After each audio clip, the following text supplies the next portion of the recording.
काही लोक म्हणतात मी 4 तास झोपतो किंवा 5 तास झोपतो आणि मी फ्रेश असतो. कदाचित they are into a very deep state असू शकतात आणि त्यांना ते सफिशियंट आहे. काही लोकांना वाटतं 7-8 तास झोपल्यानं देखील मला फटीग वाटतंय, लेथार्जिक वाटतंय, एनर्जेटिक वाटत नाहीये.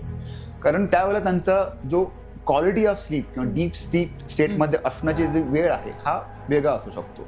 त्यामुळे सगळ्यात महत्त्वाचा पार्ट आहे स्लीपमध्ये की आपण क्वालिटी ऑफ स्लीप आपली कशी असणार आहे.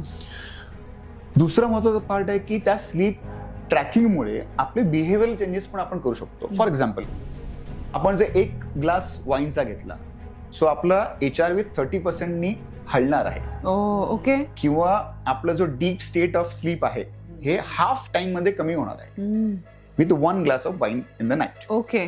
सो बिहेवियरल चेंजेस कुठले कुठले करायचे हे देखील आपल्याला स्लीप ट्रॅकिंग मध्ये कळू शकतं.